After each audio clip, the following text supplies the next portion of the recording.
You're sitting on the couch in the same pajamas you slept in. There's an empty coffee mug next to you, and it's already past 10 a.m. You're tired in a way that sleep doesn't fix. Your mood swings have moods of their own. Your weight shifts for no reason you can explain.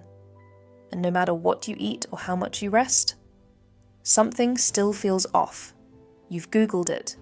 You've blamed stress. You've blamed your cycle. You've blamed the weather. But here's what nobody told you. Your hormones aren't broken. They're just not being spoken to. And one of the most powerful ways to change that conversation doesn't require a prescription.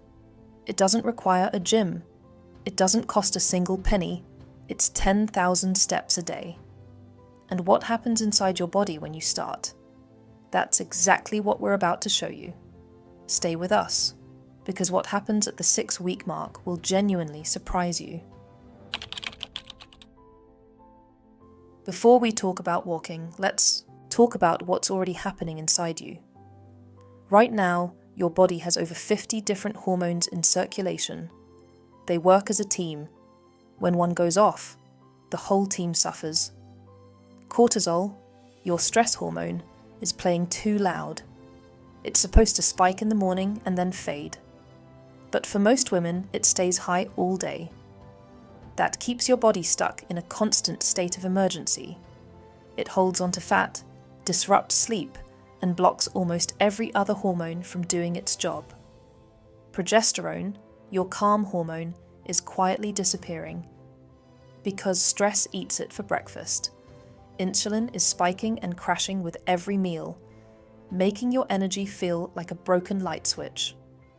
And serotonin, the hormone that makes life feel worth showing up for, is running on empty.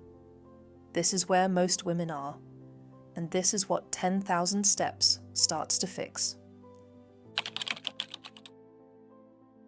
The moment you start moving, the very first step, something changes. Your brain releases a pulse of dopamine. Dopamine is your motivation molecule. It's the chemical that says, "This was worth doing. Do it again." It's the same system that fires when you achieve something, when you laugh with someone you love, when something good surprises you. Walking activates it, manually, deliberately, every single time. Most women who feel stuck or emotionally flat are dopamine depleted. Not because something is wrong with them, but because their life hasn't been giving their brain enough reasons to produce it. Walking changes that, and within just 20 minutes, endorphins show up. Endorphins don't just reduce physical pain, they soften emotional pain too. That tight feeling in your chest, that low-grade anxiety you carry everywhere, it begins to dissolve. You haven't changed a single thing about your life. You've just walked for 20 minutes, and your brain chemistry is already shifting. By day 3 of consistent walking, your body starts to reset its cortisol rhythm. Remember, cortisol was the hormone running everything ragged. When it stays high, your body holds onto fat, blocks sleep, and works against you at every turn. But here's what walking does that most people never realize. It gives cortisol a job to do. Your body designed cortisol to help you move, not to sit with you at a desk all day. When you walk, you use it up the way it was meant to be used, and then it drops. And when cortisol drops, progesterone rises. Because they share the same raw materials in your body, they compete. When cortisol wins all day, every day, progesterone loses. Reduce the cortisol, and progesterone begins to recover. That means less PMS, less anxiety, better sleep. A mood that actually feels like yours again. All from 1 week of walking. By the second week, something quieter, but deeper, begins to happen. Serotonin production increases. 90% of your serotonin is made in your gut. The rest is activated in your brain, through movement. Walking is one of the most effective natural serotonin triggers that exists. It's not dramatic. It's like a dial being turned up one notch at a time. You start waking up, and the first thought isn't dread. You start handling small frustrations without completely unraveling. The background noise of anxiety gets slightly quieter. Women around day 10 to 14 report this shift. They don't always have words for it. They just say things feel a little easier. That's serotonin, and it brings a companion. Oxytocin, your bonding hormone. Walking, especially rhythmic walking outside, triggers it. Your relationships feel lighter, your patience runs deeper, you become easier to be around, and honestly, easier to be. Now let's talk about the one that affects your weight, your energy, and your cravings. Insulin. Every time you eat, insulin rises to move sugar into your cells.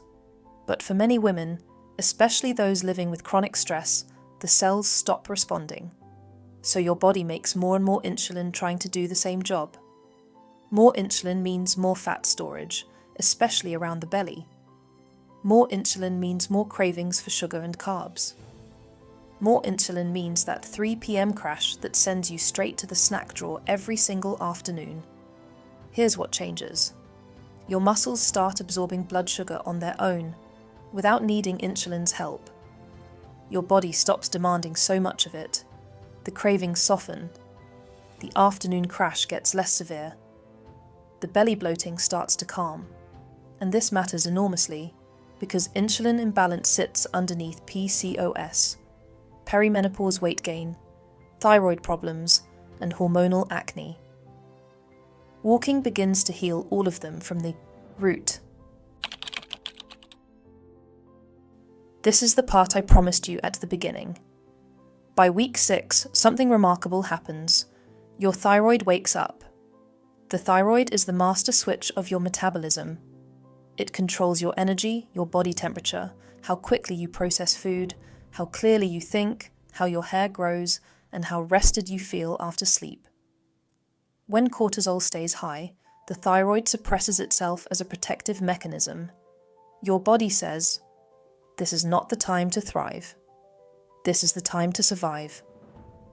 Millions of women live with low thyroid function without ever being diagnosed. They're told they're just tired, just stressed, just getting older. But by week 6, cortisol has been regulated for weeks. Insulin is stabilizing, inflammation is clearing, and the thyroid finally gets the signal that it's safe to function fully again. Women at the 6-week mark say the mental fog lifts, that they suddenly feel motivated, not just to walk, but to cook better, sleep earlier, drink more water. This isn't willpower, this is hormonal momentum. One hormone fixing another. The orchestra finally playing in tune. By month 2 and beyond, the changes are no longer subtle. Estrogen metabolism improves. Your liver clears excess estrogen more efficiently. The bloating eases. Periods become more manageable. The mood crash in the week before your period starts to lift. Walking outside in natural light resets your body clock, which tells your brain when to produce melatonin. Your sleep deepens, and better sleep regulates every single hormone more powerfully than anything else you can do. Your hunger hormones rebalance. Leptin tells you when you're full. Ghrelin tells you when you're hungry.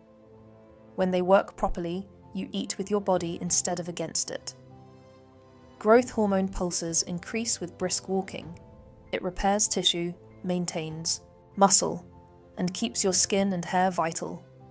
It's the hormone that declines fastest with age, and one of the most responsive to daily movement.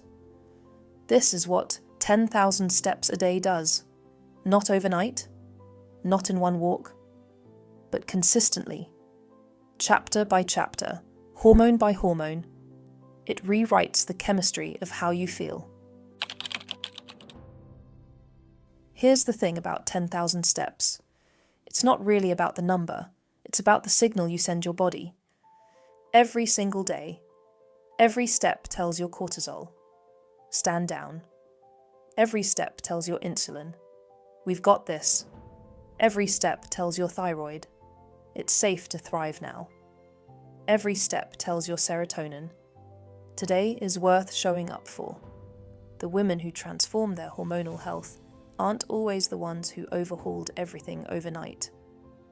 Sometimes they're just the ones who put on their shoes. Every single day, even when they didn't feel like it.